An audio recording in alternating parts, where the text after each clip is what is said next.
In our first story, President Akufo-Addo has finally named the 212 persons to fill the vacant positions of chief executives of the various metropolitan, municipal and district assemblies across the country. Even before the announcement, supporters of the governing New Patriotic Party have raised objection to some of the names that were being considered. Local Government Minister Hajia Halima Mahama, who announced the nominees, appealed to supporters of the NPP to rather give them their full support. Matilda Omega was there for Joy News. There have been growing tension and agitations in parts of the country over the appointment of MMDCEs. So far, the four metropolitan chief executives for Accra, Kumasi, Sekandi, Takoradi and Tamale received overwhelming votes from almost all assembly members. But in the case of municipal and district chief executives, angry supporters of the New Patriotic Party in the Boku West constituency of the Upper East region on Tuesday evening vandalized their party office and some departmental offices in the Zibila district over the alleged appointment of Victoria Ayamba as the district chief executive for the area. At Elubo in the Jimoro constituency of the Western region, some youth were on the heels of the MP, claiming he had deceived them after promising to ensure that their preferred candidate gets nominated. In the Greater Accra region, Tema and Ashaiman chiefs and some supporters have already issued a stern warning that they will not support and work with anyone who is not an indigene of the area. Some even accused the Greater Accra regional minister, Ishmael Ashiti, of alleged lobbying for a relative to fill the position. With the official announcements now coming from the presidency, the local government minister, Hajia Halima Mahama, believes the tension will be reduced. She called for calm and support among party members. These are capable men and women with expertise, experience, and temperament to head the assemblies and inspire a new era of rapid development in our country. This is the time for solidarity and focus on overcoming the great challenges that confront our nation, so we can build together the prosperous and thriving Ghana we all desire. Chairman of the committee, Peter McMenu, condemned the actions of party faithful displeased with the president's choice. He says the law enforcement agency must deal with anyone found culpable of violating the law in the name of registering displeasure at the appointments. First, let me condemn the action of Zibila MPP group who did that. I expect the police, this is to act, and this is a criminal offense, and it has no color, whether you are MPP or NDC or whatever. Takoradi and Accra. It was a difficult job. I myself was surprised, for example, at the quality of educational material certificates that people brought on board, masters, PhDs, medical officers, etc. Okay, so it made the job quite difficult, but there was considerable, extensive consultations in the various districts, the district assembly members, the chiefs and queen mothers, the opinion leaders, the party machinery at the constituency and regional levels, the council of state members. So we tap deep into a lot of knowledge of people in the various districts to be able to have an idea. And then during the interviews, which was also done at 3 levels, at the district level, at the regional level, and at our level, we're able to know who could perform the task ahead as a district chief executive. The next hurdle for these nominees is to secure 2/3 of assembly members' vote as approval to occupy the office. Matilda Omega for Joy News, Accra.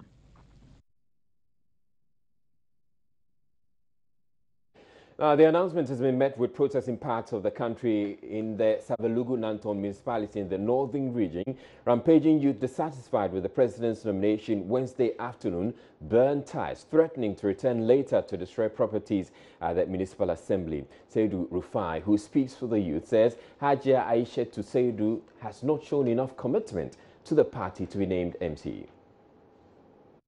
We are currently on the street demonstrating because a certain woman has been appointed, Hajia Aisha Seidu has been appointed as the municipality's chief director for the Seville constituency. We people in the Seville constituency are aggrieved about this nomination because we have every reason to believe that she doesn't deserve to be our municipal chief executive. Simply because during the time of the campaign, she never surfaced in the municipality. Everybody was seen, every woman, every child were seen, parading on the street, doing campaign, making sure that the MPP comes to power. Now that the MPP is in power, the people that we believe, they have suffered and that they can equally do the job just like her, have been sidelined. And for us, we feel that they have betrayed us. And so for this reason, we are here to demonstrate, to show to our anger, okay, to the nomination of this particular woman. So we don't support the people are outraged. As you can see, people are holding cutlass. They are ready to burn down houses for what they have just done. And so that is just why we are here. At least Mr. Al-Hassan Imoro of Gushe, the current treasurer of the constituency, is there. She is competent. I mean, he's competent enough to do the job. Okay, Mr. Buzaza is there from Pongtaman. He's competent enough to do the job. Mr. Baba Bunglong, okay, the vice secretary is there. He's competent enough to do the job. There are so many, even myself, as I speak to you right now, I can equally do that job. Okay, demonstration. Yeah, nothing is done about it. What will you do? This is not just the beginning. This is just the beginning. This is not the end. We will burn down houses. We will burn down party paraphernalia. We will burn down offices. And in fact, I must say that we will issue a statement. Nana Akufo-Addo is going to have a share. Okay. Why are you demonstrating? Nana Akufo-Addo is going to have his share in 2020. We are just warning him. Well, there were similar protests elsewhere. Police at Zebula and the Boku West District of the Upper East region say they have been giving names of at least 10 MPP youth believed to have taken part in the riots during which party and government property were destroyed on Tuesday night. The youth were protesting the appointment of Victoria Ayamba as the DC for the area. They destroyed properties at the offices of the Non-Formal Division, Youth Employment, Social Welfare, Community Development Client Office Unit and others at the Boku West District Assembly. Following the incident, MP for the area, Dr. Frank Hussaini, who is also the Deputy Upper East Regional Minister, and the District Security Council met MPP executives at Zebula on Wednesday. Boku West Police Commander ASP Emmanuel Honi Broni told Joy News the party executives at the District Security Council meeting gave names of some 10 persons believed to have been involved in the riots, but no arrests have been made so far. He said investigations into the incident are still ongoing.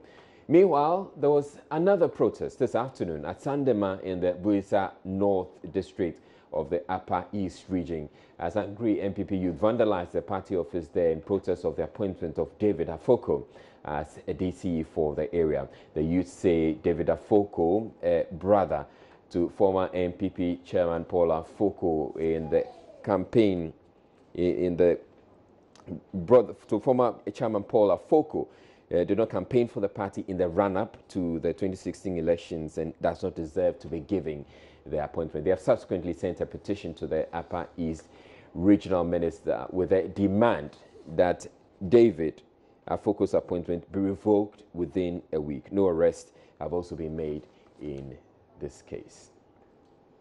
In other news, Moako Anabeka District Court has declined a submission of no case application made by lawyers for Ablempe Moako branch manager Chibhad Chaban, who is facing an assault for thrusting the face of the K-Traveling Boachi into blended pepper. Before we get on to that story, we're going on to the phone line to speak to Eric Odro-Sign on the developments regarding the protests that have greeted the nomination of 212 MMDCEs. Good evening, and thank you for joining us on Joy News Prime, Mr. Odro-Sign. Good evening.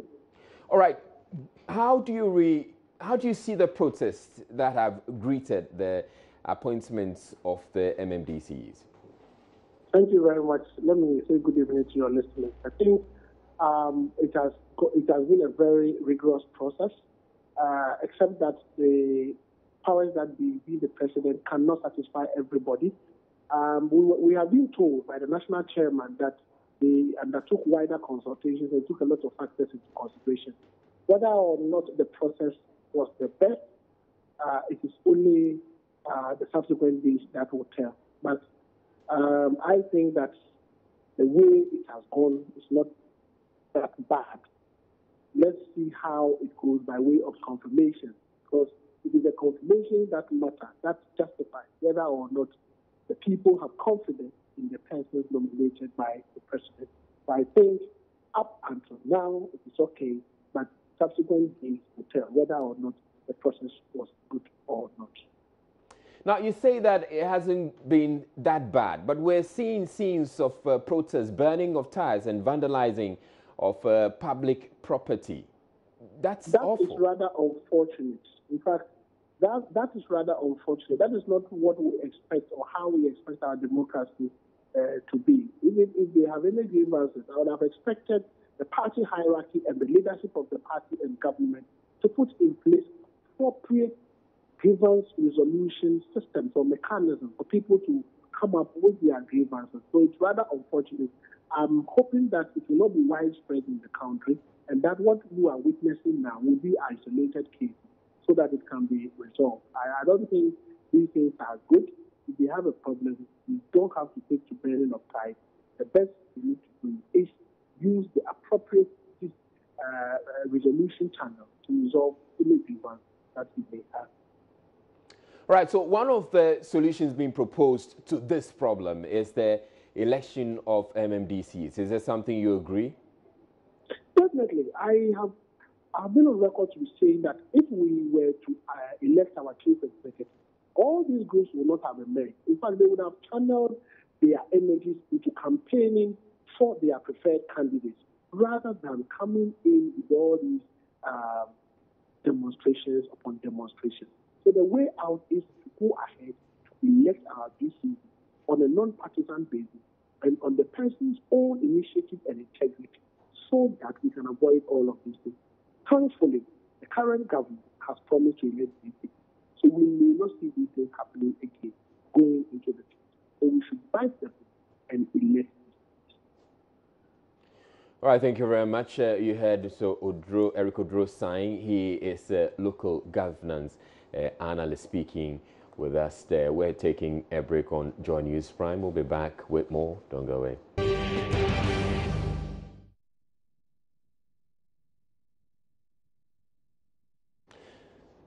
Welcome back to Joy News Prime. Bekan District Court has declined the submission of no case application made by lawyers for Abelinkpe Mawako branch manager Jihad Chaban, who is facing a charge of assault for thrusting the face of caterer Evelyn Boachi into blended pepper.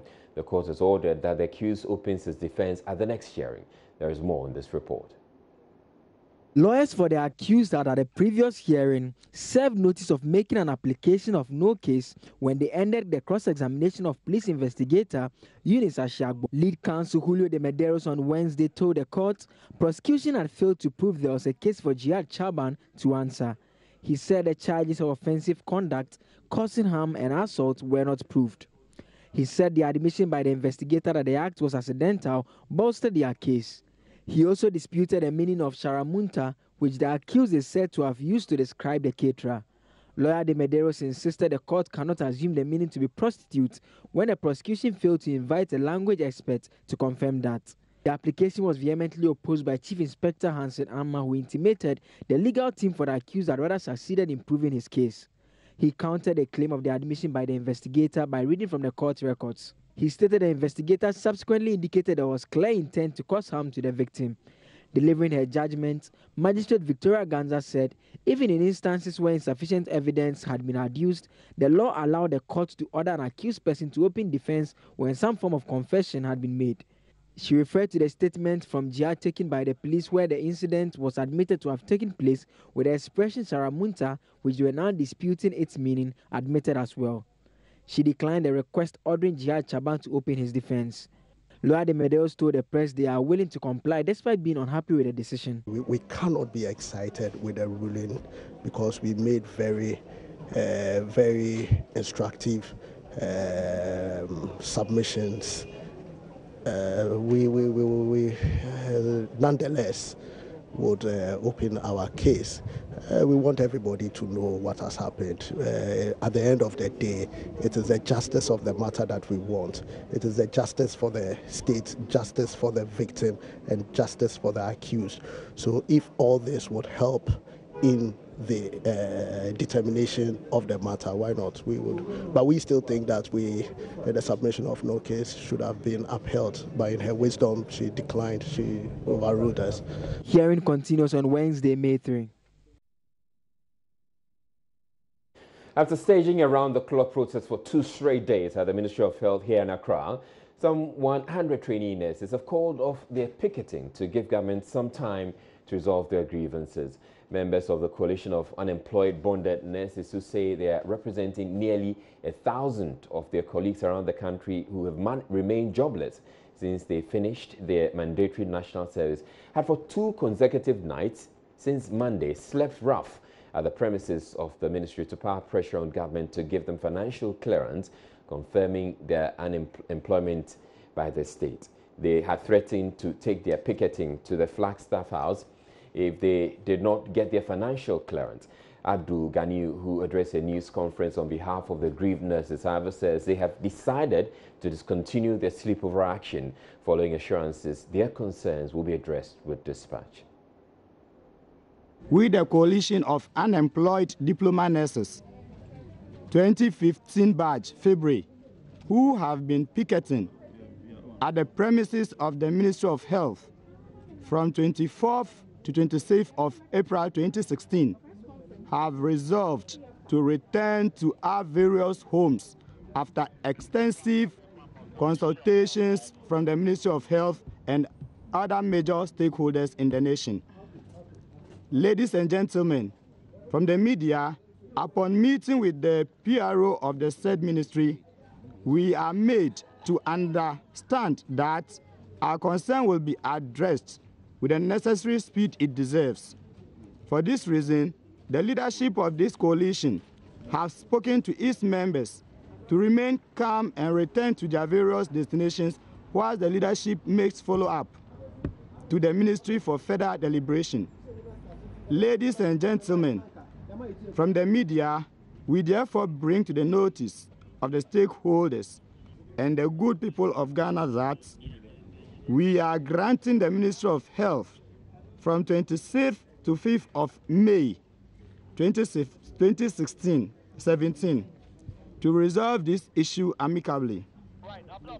Ladies and gentlemen, from the media, we therefore state emphatically that failure of the Ministry of Health to get us cleared and posted within the stipulated time will compel us to send our plea to the father of the land, His Excellency Nana Addo Dankwa Akufo-Addo. Ladies and gentlemen, from the various media houses, the leadership and members of this coalition will therefore use this opportunity to thank you all for the massive support given us. We say thank you and we are grateful. Aiko. Now, Minister of Health Kweku Agyeman Manu has attributed the delay in securing the needed financial clearance to an ongoing exercise by the Ministry of Finance. Chief Director of the Ministry, Dr. Afisa Zakaria, in an interview with Joy News' Maxwell Agbagba, says she is unable to give timelines as to when the financial clearance will be released. They held, I wasn't present. They are just briefing me. Yeah, it's something they have already made. That's on their part. All right. We haven't given that deadline. So for about 3 days now, what are you doing, madam? Well, we're actually working on these things. We are working on that. But what really is causing the delay? We hear there are some financial clearance that's to be done at the Ministry of Finance. How long exactly is it going to take for us to fix this? You see, when you are asking for timelines, it's very difficult giving timelines when finances are concerned. I keep on telling people, we have a pot. What the pot contains, I mean, it's what we are all managing with. So giving timelines and deadlines is normally difficult to tell, especially when some of these things are beyond one's control. But they talk about financial clearance at the Ministry of Finance. Can we understand exactly what kind of clearance that you're doing at the ministry? You know, over the years, we used to recruit without looking at whether we have funds to even pay the people. But this time, it's not like that. We have a Public Financial Management Act in place, and these are all laws guiding us with the way we manage, the way we plan things. And so whatever plans we have to execute where finances are concerned, definitely we need to budget and make sure that when these people are working, there are funds to pay them. Over the year, I mean, people could work maybe a year or 2, 3 without getting salary. These days, we don't want those things to happen. So, when exactly, once again, I don't want to go into timelines, but maybe an assurance, because they've given an ultimatum of 2 weeks. So, would you be able to meet that deadline that they've set for you? You know, I've engaged them several times, and I keep on telling them timelines are things I will not give them when it has to do with these things, you know. What I can do, I can give timelines. What I cannot do, I will not deceive them. For us, I mean, working on their issues and the rest, yes. It's money is involved, and I've pleaded with them they should bear with us and then give us time. We'll sort them out.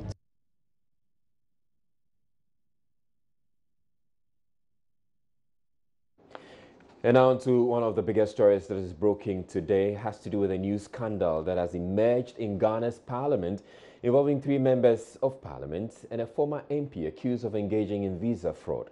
BI East MP Richard Champong, MP for Stephen North Joseph Benhazin Daha, MP for Ahafo South Johnson Kwekwedu, and former MP for Sunafo South in the Branhafo region George Boache are said to have used their diplomatic passports to facilitate the acquisition of UK visas to individuals, some of whom went missing in the UK. One of the cases involved the trafficking of a minor, which attracts serious sanctions. In a confidential letter addressed to the Speaker of Parliament, British High Commissioner John Benjamin said the MPs breached the UK's immigration laws and will be denied entry into the country for the next 10 years. Joseph Bokugapo has more. It's the second time this year that Ghana's Parliament has been in the news for the wrong reasons. The House only recently endured a painful episode of bribery allegations, which had one of its own, Mahama Yariga, being forced to apologize for peddling rumors of bribery after failing to provide evidence to back it. But just when the bribery allegation was going to sleep, another scandal has emerged with the potential to further dent the battered image of the legislative body. The UK's High Commissioner, who sent correspondence on the implicated MPs to the Speaker of Ghana's Parliament, would not speak to the specific case of the MPs, but says the fraud betrays the trust reposed in such public officers who are elected by their constituents to make laws for the country. So the vast majority of members of Parliament we deal with are honourable, and they make applications in a straightforward way.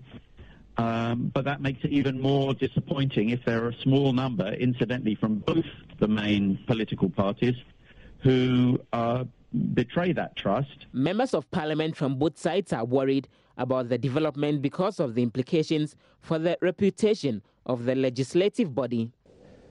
In every society, there's always a percentage that will go against the law.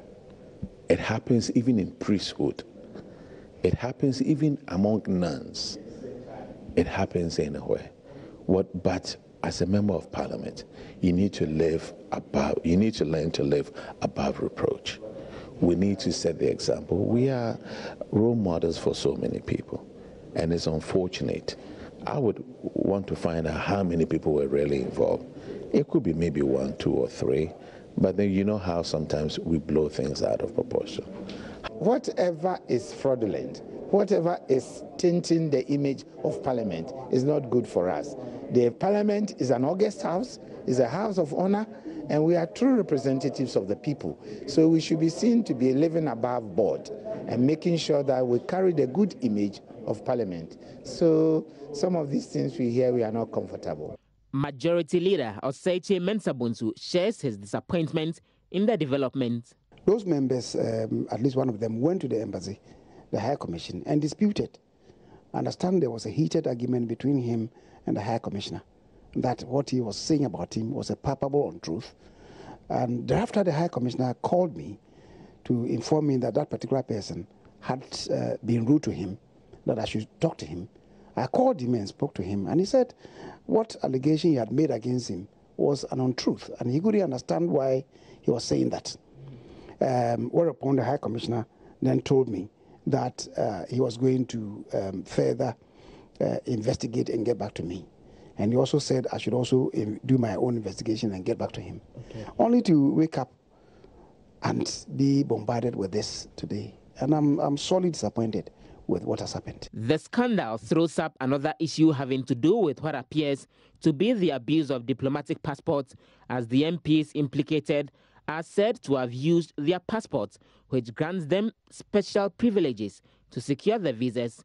Foreign Affairs Minister Shelley Ayokobotwe says the MP cited should expect sanctions after the Speaker's findings. There should be sanctions. I mean, just as the Minister can ask that a prominent citizen or a member of government or approve the issuance of a passport, I believe so can the Minister also consider the withdrawal of a passport of somebody who has misused or abused the use of a passport. So that is something that can be done. But the matter that you are referring to is a matter that the letter that was written to the Speaker. I just want to find out, wait for the Speaker to come up with his findings, and then I will act on it, because then we'll have concrete evidence that this is what has happened, and give the members the opportunity to give their side of the story, although we know what it is. But, due process must be followed. The MP cited in the fraud case are Bia East Member of Parliament Richard Champong, MP for Esutifi North Joseph Benhazin Daha, MP for Ahafuano South Johnson Kweku Edu, and George Boache, who is the former Member of Parliament for Esutifi South in the Bono Ahafu region.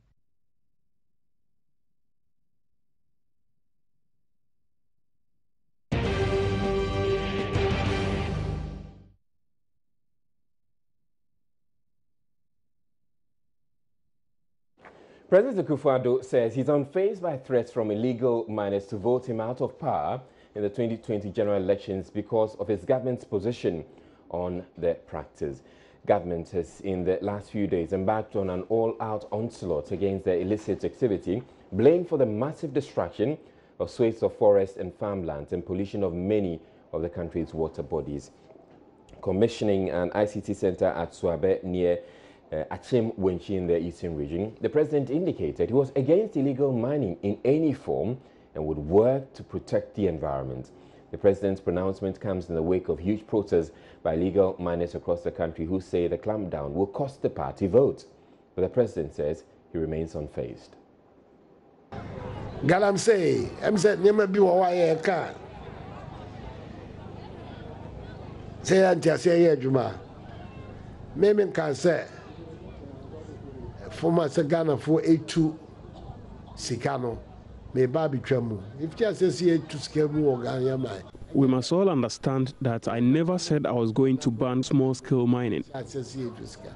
Me said Sika, 1 year Babi to Sika, Yetiamra, and no, and I'm impressed by because of what I want to stop is illegal mining. That is what I'm against. I Babi Haye. And Tebi Tima Hinkro, a brim. Today, Chebi is a sorry town. All the water bodies have been destroyed by illegal galamseyers. Densu brim, Nina say, yet to be mining along the water bodies cannot continue if we want to preserve the nature and our system. Cannot continue. But this say, Galamsey for no say, pass a missing me, Babe, Dim Rano so or so. Na election I bay, MPP for who become. But they hear me say, may it be a young couple, I catch them, say, he hears some Babe. I don't hear me. I hear the illegal small-scale miners saying they will vote against my government if I ban the practice. I will do what God has ordained me to do for the development of the country, not about elections. We have to leave a legacy for this country.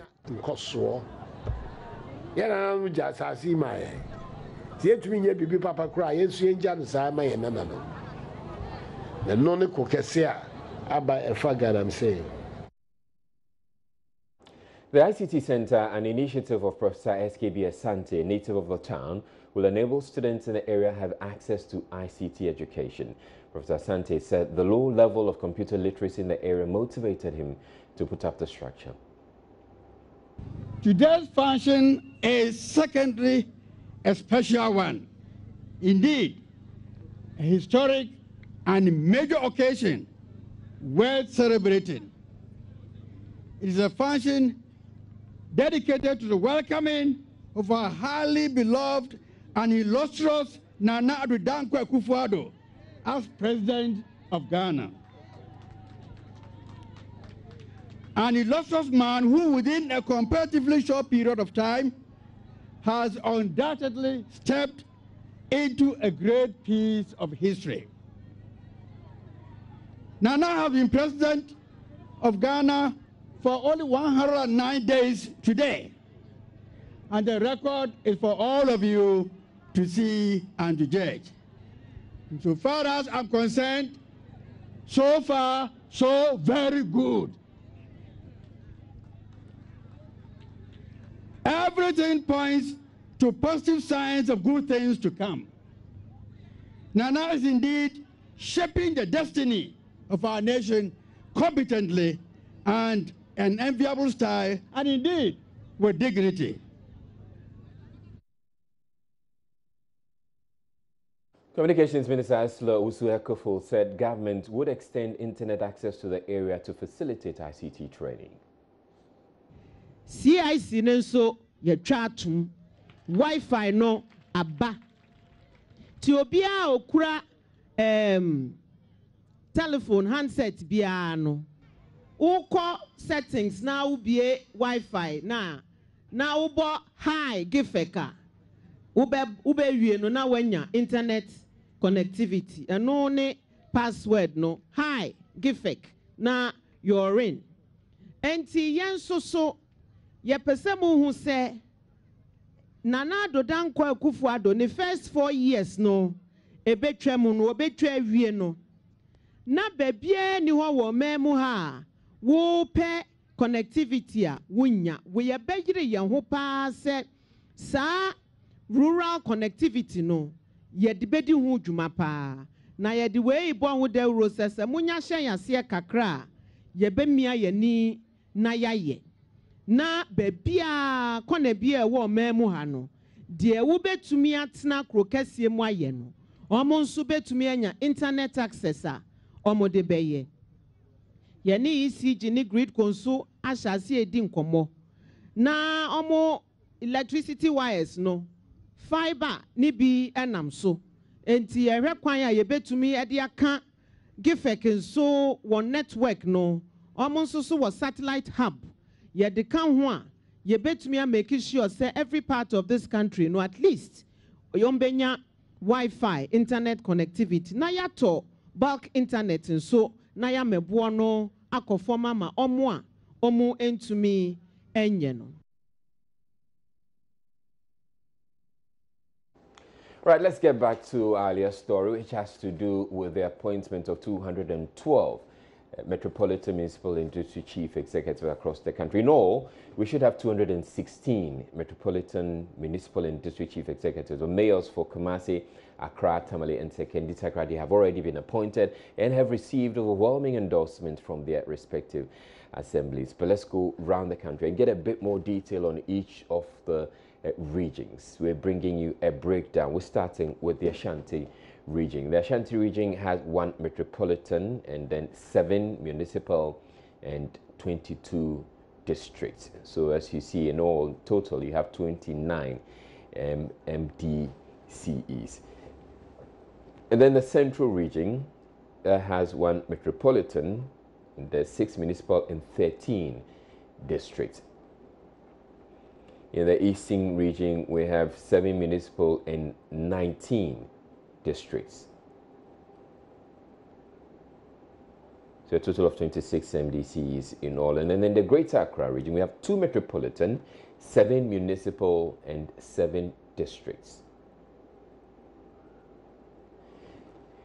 And then in the northern region, we have 24 districts, 1 municipal, and 1 metropolitan assembly. But in this particular region, we have the issue of the Savelugu Nanton districts, which people, the youth there, mainly MPP sympathizers, are protesting the appointment of the MC for that area.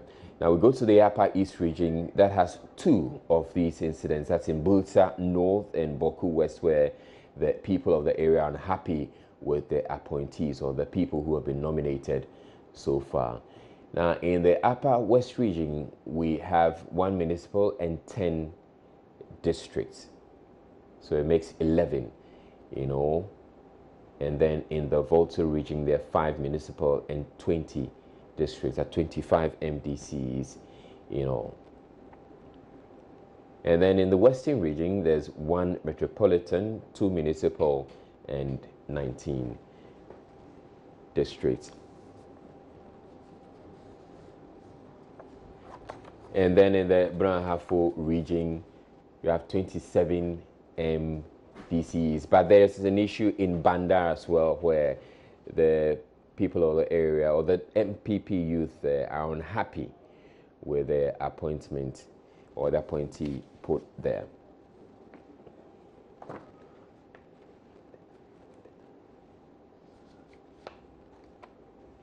All right, let's return to our other story, which has to do with the MPs implicated in the visa fraud. As you are aware, the scandal emerged in Ghana's parliament involving 3 members of parliament. So there are 3 members of parliament and 1 who has retired. There's so much that's gone on about this, and it's captured the headlines the whole of today. It's going to dominate tomorrow. We have on the phone line our international relations analyst, Dr. Vladimir Antwi Danso. Good evening, Dr. Vladimir Antwi Danso. Hello, Dr. Vladimir Antwi Danso. Hello. All right, thank you very much for making time to join us on Joy News Prime. Now, this issue that, this story that's just broken today, how serious would you regard it as an international relations analyst?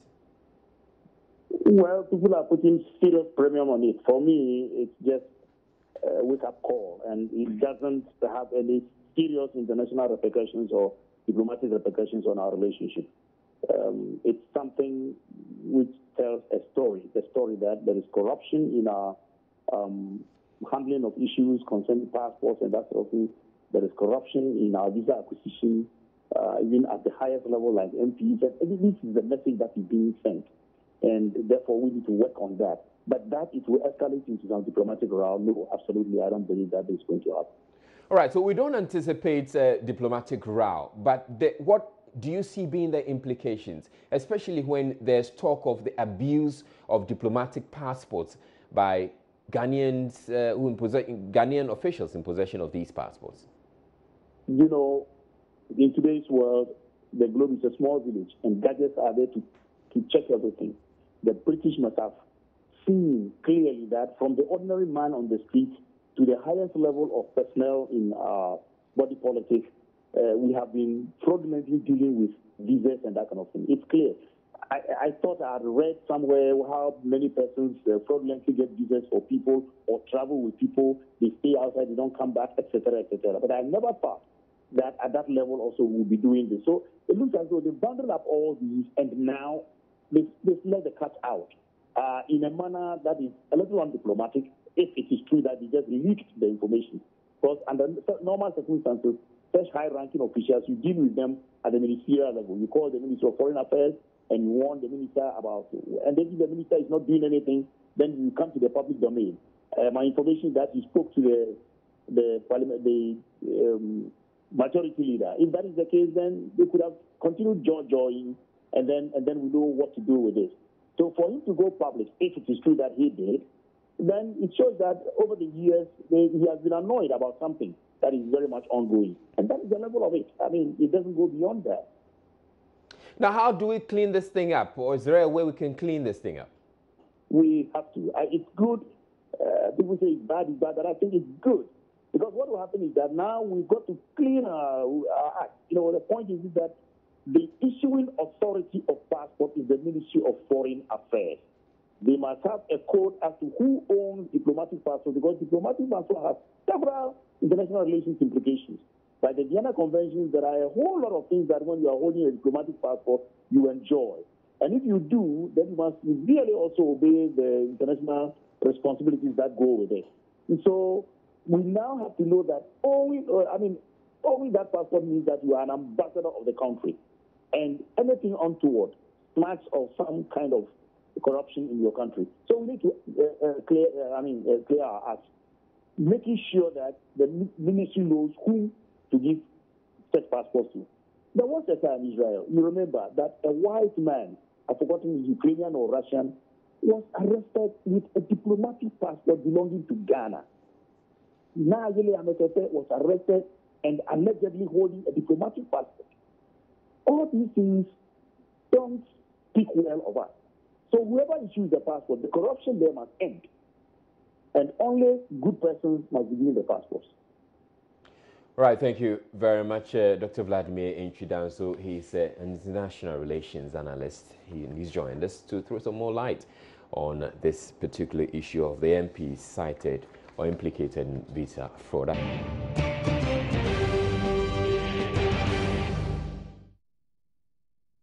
Now, Parliament's Public Accounts Committee is pushing for the prosecution of an auctioneer, Alex Eje, for his role in the irregular auctioning of 24 vehicles belonging to the Ministry of Agriculture. A report by the Auditor General says the vehicles were sold in an unfair, uncompetitive and less transparent manner. The vehicles had been sold to the Ministry of Finance, Food and Agriculture staff even before the auctioning process, resulting in a situation where the auctioneer earned money for no work done. Officials of the Ministry for Food and Agriculture who appeared before the committee Wednesday pleaded for mercy. Listen to exchanges at the sitting today. As a head of an entity, you are responsible for any action or inactions of your system where you supervise. As with auctioneering activities, you are supposed to know where the vehicle is, where it is going to be auctioned. You are supposed to have a representative to be at the place of auction to oversee the various steps that should be taken to make sure that you protect the public purse and the public property. It therefore behoves very, very much to our disappointment that you as the head didn't even know what was going on in your premises and the safeguards you have to do to the public purse and the public activity. What do you say to that? Honorable Chair, I may have to come out properly in the sense that these issues happened 2011 to 2013 when I wasn't the director. But even at that time, we had scheduled a deputy director who was handling these issues. And he is also on retirement now. So it becomes difficult that issues that have happened behind is loaded onto somebody who wasn't part. But if you go into my responses, I have said that after that audit, work that we have done has gone on properly, and I have evidence to show that in my time, that is from 2014 to date, we have done the right thing, and we have evidence here to show. So we are not here to argue on what is past, but we are coming to plead that we have done the right things up to date. Director, you want to respond? Acting Chief Director. Yes. Honorable Chair and honorable members. Actually, we've gone through the reports, and we've admitted. We are before you to admit that we faulted as a ministry.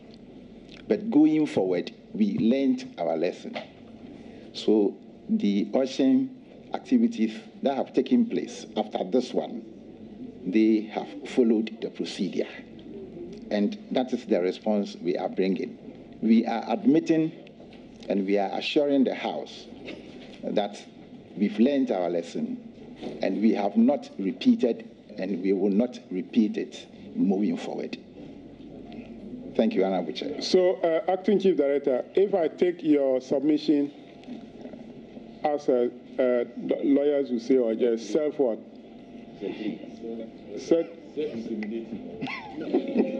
You are now. What should be the punishment that you want the committee to recommend?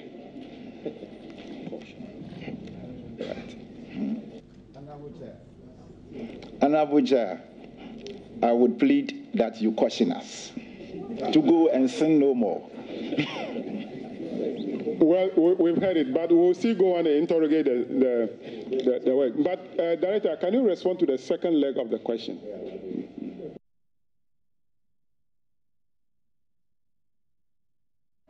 Now, operators of a small-scale mine working with Chinese technical support Agbane in the Upper East region say they are doing legal work regulated by government and would not engage in any activity that would compromise the safety of the environment and residents in the area. 2 weeks ago, 7 men said to be illegal miners died in a mine accident believed to have occurred as a result of a wrong underground blast. Local miners subsequently blamed the Shanxi Mining Company, which is operated by the Chinese, for the accident. The company, however, denies the accusations. Joining us, Upper East correspondent Avasori took a trip to Bane in the Talented district to take a look at the nature of operations at the Shanxi Mining Company. Joy News was presented with copies of documents indicating that 2 Ghanaian concessionaires, Yennyaya and Pobotaba mining groups, acquired licenses to operate as small-scale miners here at Bani. Each concessionaire was given 25 acres of land within which to operate. Owner of the Yennyaya mining group, Charles Ndambon, told Joy News he, together with his other counterpart at the Pobotaba mining group, brought in the Shanxi Mining Company Limited, which belongs to the Chinese nationals, to provide technical support services to them. Our operation here is mainly for underground. We don't destroy surface because if you see a machine that is moving along this area, that means that we want to clear a place, either construction, or we want to clear it for maybe piling our ore. We don't destroy the land because our operation is underground. Production manager for the Shanxi Mining Company, Zhao Guansheng, said they are working with legal permits and are not engaging in galamsey. He spoke through an interpreter. 我们在施工过程中没有造成当地的空气及水土的污染。 Okay, it means that for the years that we've been here working, we haven't done anything harmful to the environment or damaged any water body or anything here. 公司中的中方员工全部办理了工作签证。 Means that all our expatriates here are legally working here with their working permits. Joy News was taken on a tour of the mining site. There seemed to be a lot of high-level work ongoing. Several buildings have been put up, serving as residential and office accommodation for workers of the mine. All the actual mining work here is done underground, but there is a processing plant where rocks containing gold are processed. All wastewater produced here goes into this tailings dam constructed at the end of the mine site. Public Relations Officer for the Shanxi Mining Company, Maxwell Woma, said, though police investigations are still ongoing to find out what caused the accident that killed the 7 alleged illegal miners 2 weeks ago, the Shanxi Mining Company is confident that it will be exonerated of the accusations leveled against it by the local miners because those miners who died were nowhere near this site. He said the company has carried out some social responsibilities in the Gbani community and will in no way do anything to jeopardize their relationship with the local people. Several shafts and heavy-duty vehicles are seen here on site. I am taken underground to take a look at what goes on there. A few workers are seen underground, busily doing their work. Operators of the mine say they stick to standard safety precautions at all times, as mandated government agencies constantly come to inspect their work to ensure that they are doing the right thing. Reporting for Joy News, Albert Sorry, Bani.